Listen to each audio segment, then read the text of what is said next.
Just found out I'm being sent home." While Chris Paul was on the road with the team in Atlanta preparing for their next game, he posted a heartbreaking message on his Instagram at around 3 a.m. Eastern Time on December 3rd. ESPN quickly confirmed the news that Chris Paul was on his way out of the Clippers. The richest, most free-spending owner in the NBA has somehow built the coldest team in the league. On November 22nd, the 40-year-old Paul announced he would retire at the end of the season. But just 10 days later, the Clippers made their move first. They've been terrible this season, struggling to win a single game, with a roster wrecked by injuries, thin in spots, and getting old. And yet the first person they chose to cut loose was Chris Paul, the greatest point guard this franchise has ever had and a guy who had just come back home. It's mind-blowing, it's heartless, and there's nothing classy about it. You think back to last season, when Paul was in tears at the podium talking about this team and these Clippers fans. A veteran finally making it back to where it all started, and still not getting the ending he deserved. Somewhere along the line, this franchise lost the plot. Look at Paul's 20-year career. It started with the Hornets in 2005, 6 seasons, 4 playoff trips, and a run that once finished second in the West. In 2011, with the Hornets owner going broke, Paul was supposed to parachute into the Lakers to team up with Kobe, but the league vetoed the trade. So Paul landed with the Clippers, joined forces with number 1 pick Blake Griffin and DeAndre Jordan, built Lob City, and dragged the Clippers' relevance to a whole new level. That team's style of play hooked fans everywhere. 6 years, 6 playoff appearances, those were Paul's peak Clippers years. 3 straight seasons making both All-NBA First Team and All-Defensive First Team, and he was basically a walking guarantee of a 50-win season. But the Western Conference Finals might as well have been a brick wall. That group never got past it. In the summer of 2017, the Clippers and Rockets pulled off a massive 1-4-7 deal, sending Paul to Houston to team up with James Harden. In year 1, the Harden-Paul backcourt won 65 games, best record in the league. They went up 3-2 on the Super Team Warriors, had them on the ropes, and then Paul's injury became the kind of regret you never really get over. The next season, the missed shot at the finals, Paul's hamstring, and growing friction with Harden led to the Paul for Westbrook swap. OKC thought they were hitting the reset button, but Paul took a bunch of kids and turned them into a nightmare matchup, pushing his former Rockets all the way to a Game 7 in the playoffs. Among those young guys Paul led back then was a player who's now one of the most dominant stars in the league. Then he went to Phoenix, a team led by Devin Booker that had been stuck in the lottery forever, and at 35, Paul turned them into a legit contender that reached the finals. Up 2-0, only to get flipped, easily the biggest regret of point guard's career. Then came the weird trade. The Suns stockpiled stars, Paul bounced around and ended up on the Warriors. But the fit wasn't there, and Golden State eventually decided to cut him loose. Last summer, Paul joined the Spurs to mentor Wembanyama. People thought a 39-year-old had nothing left, but he still played all 82 games, averaging 8.8 points and 7.4 assists, old but still rock solid. In the most recent offseason, Paul had a choice between walking away and going back to the Clippers, and he chose the latter. This was where his second act started, and he just couldn't let it go. Even the toughest man can't keep his eyes dry when it's time to say goodbye, and as the fans chanted CP3, the old captain chose to honor his word and lace them up for one more run. But no one saw this coming. The Clippers turned into a bottomless pit. What were supposed to be smart, targeted moves from last season turned into an old, injury-prone roster as soon as the ball went up this year. And Paul just couldn't turn back the clock anymore. 10 days after publicly announcing he'd retire at season's end, he was kicked to the curb by the front office. Not long ago, in the team's media day photos, wearing number 3 again, Paul was all smiles, grinning wider than anyone. He'd given the franchise 6 golden years, and getting to finish where it started should have been the perfect ending. Not long after the season tipped off, Paul told everyone again that this would be his final run. Everything felt like it was falling into place. 21 seasons in the NBA, and when Paul first landed in LA in 2011, the Clippers handed him the keys to the ship. For 6 years he gave them his prime and gave their fans the beauty of Lob City.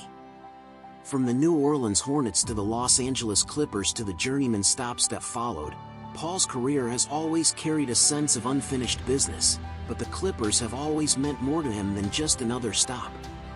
Now at 40, Paul doesn't cling to the idea of a ring the way he used to. He wasn't asking for some big farewell tour. His wish was probably simple: play one more year in LA, come back one day and see his jersey hanging in the rafters. That's it. It never crossed his mind that what he'd actually get was a cold, emotionless press release. The Clippers and Chris Paul have parted ways, and he is no longer a member of the team. This season has been chaos for the Clippers from day one, and they've already fallen to second to last in the West, with holes everywhere you look. What exactly did Paul do wrong? He was basically a mascot at this point, barely getting on the floor, averaging 2.9 points and having almost no impact on anything. Yet when the Clippers decided to start fresh, the first person they swung the axe at was their own all-time great. How are you not supposed to feel chilled by that? And we've seen this movie before. The same script played out in 2018. Not long after Paul left, the team gave Blake Griffin a 5-year, $173 million max contract. Ballmer raved about him at the press conference, calling him a Clipper for life, even staging a fake jersey retirement ceremony, all warm and fuzzy. Less than 6 months later, Griffin was shipped to the Detroit Pistons in a trade. Neither he nor his camp got any kind of heads up. They found out through social media and the news. When Griffin returned to LA, Ballmer tried to shake his hand, and Griffin completely ignored him and jogged straight to the locker room. Just like Paul George once said, "The Clippers barely have fans in LA. I did not call Clippers the B team, I said it felt like the B team." But they proved me right. They aren't packing out in Intuit Dome. We've long known the NBA is just a business.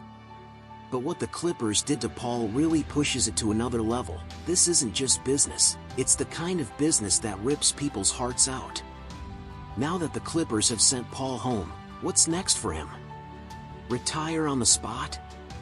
Or go find his protege Shai Gilgeous-Alexander and chase one last ring before he hangs them up? First, the dream scenario: sign with the Thunder and spend his final season chasing a championship. Paul came back to the Clippers this summer not just to come home, but because he believed in their loaded roster and title hopes. He figured he could make one more run at it. Instead, the Clippers' battleship sank before it even left the harbor, and he ended up being the guy thrown overboard.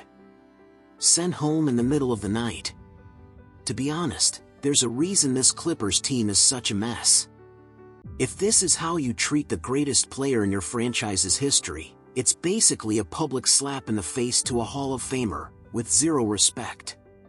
If this is how it ends in LA, then going back to OKC suddenly looks a lot better. Especially with his guy Shai waiting there. Everyone knows how close those two are. Shai has said many times that the biggest reason he's reached this level is because of Paul's influence. "He's not just my big brother and mentor, he's my best friend." And when the Thunder and Paul went their separate ways, it was as respectful as it gets. The Thunder didn't think it was fair for Paul to be stuck on a rebuilding team, so they sent him to the Suns to give him a real shot.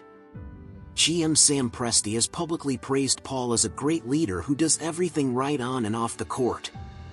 He was willing to pour himself into those young guys, and they came away better for it. People around the league respect him deeply.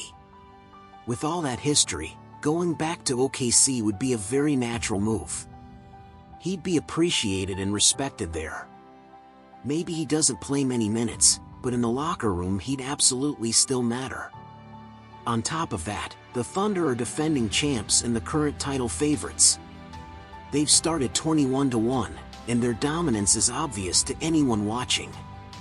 Paul might finally get a taste of what a ring feels like in his final season. Compared to how he was treated with the Clippers, his situation in OKC would be night and day better. Another very real option is the New Orleans Pelicans, the old Hornets, where this whole story began. Back in 2005, he was drafted 4th overall by the New Orleans Hornets and spent 6 years there, making 4 All-Star teams. He became a name there. He was already a star long before he ever became the Clippers captain. In New Orleans, he still has a real fan base and a meaningful place in franchise history. If he wants to come home for his final year and retire with a team he once carried, the Clippers might not let him, but New Orleans easily could. The Pelicans are in tank mode right now, loaded with young talent that needs a veteran to guide them. And no one is better at mentoring young players than Chris Paul. He'd have real value there, and he'd actually get to play, to say goodbye with the ball in his hands.